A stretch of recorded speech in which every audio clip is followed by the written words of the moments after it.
The Old West is an era filled with legendary figures who have made their names in history through their skill, courage, and lethal mastery of firearms.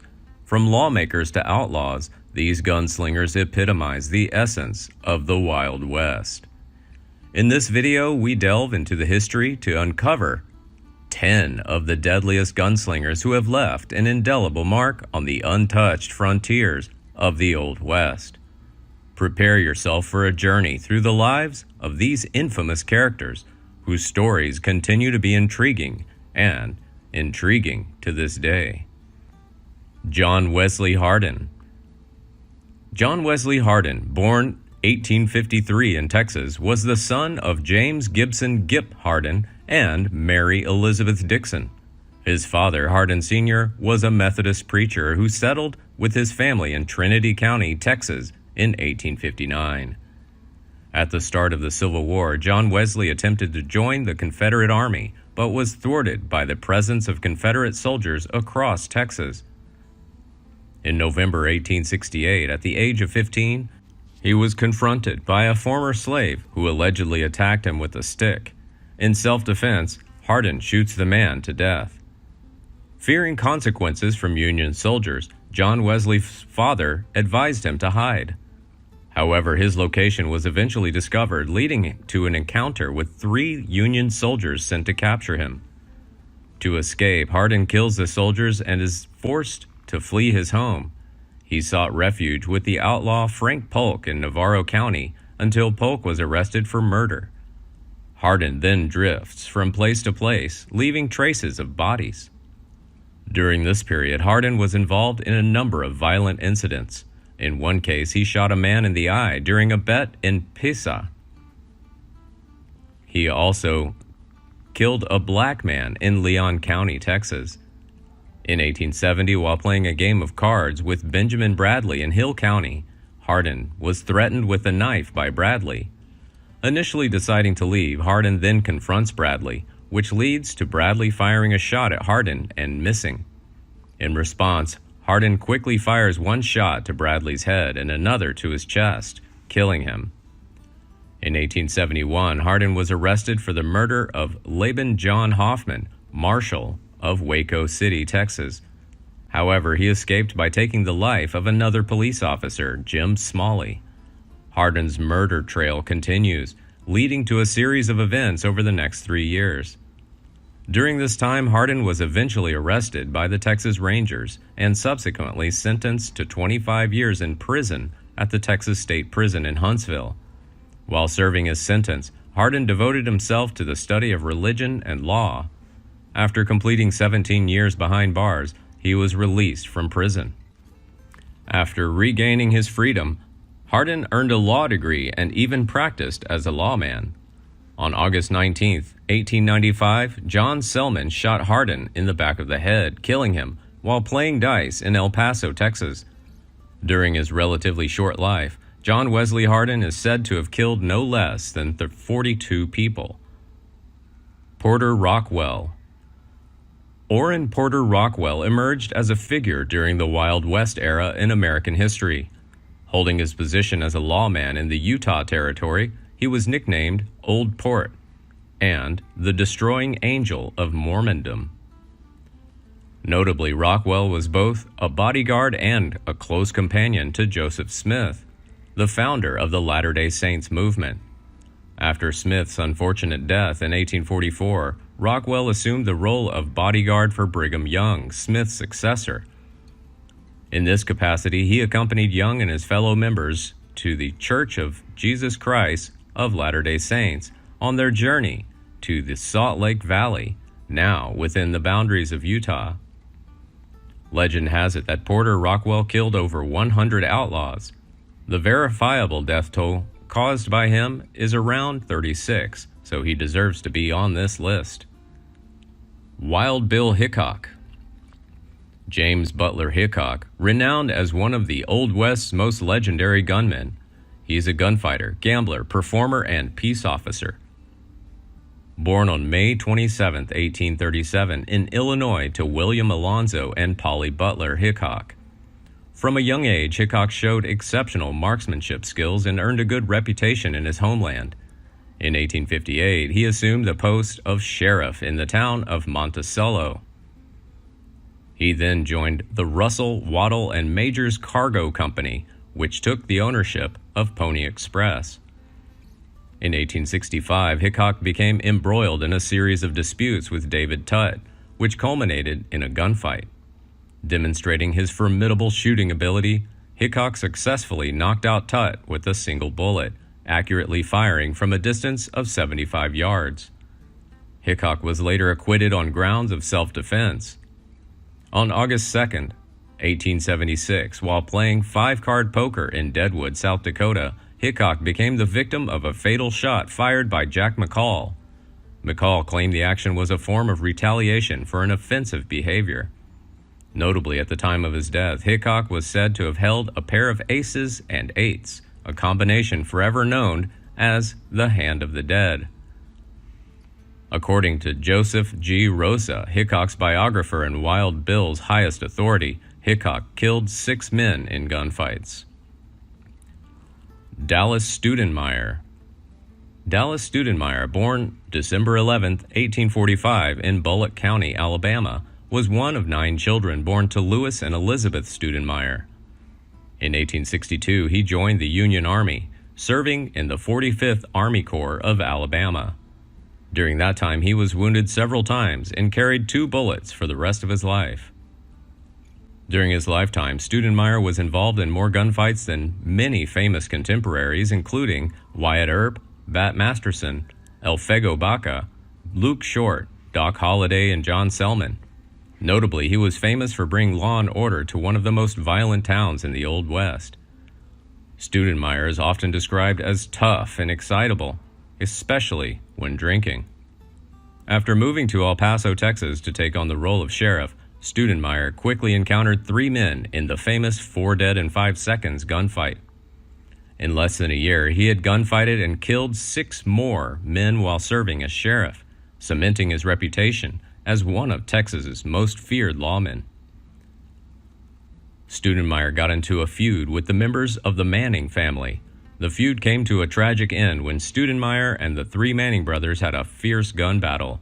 Studenmeyer was shot from behind by James Manning, killing him instantly. He is buried at Allison Cemetery in Colorado County, Texas. Clay Allison. Robert Clay Allison was born on September 2, 1841, to Jeremiah Scotland Allison, a Texas cattle rancher and Presbyterian minister, and Mariah Ruth Brown Allison. During the Civil War, Allison fought alongside Captain W.H. Jackson and General Nathan Bedford Forrest, demonstrating his loyalty to the Confederacy. After the war, the Allison family moved to New Mexico. In January of 1874, an incident occurred involving Allison and his outlaw friend, Chunk Colbert.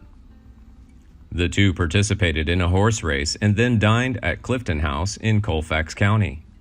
However, tensions arise between them, leading to a sudden act of aggression. Colbert drew his pistol with the intention of harming Allison, but an accidental collision with the table interrupted his movement. Reacting quickly, Allison defended himself by shooting Colbert in the head. Later, when asked about his decision to have dinner with a man with bad intentions, Allison wittily replied, "I wouldn't want to send a man to hell on an empty stomach."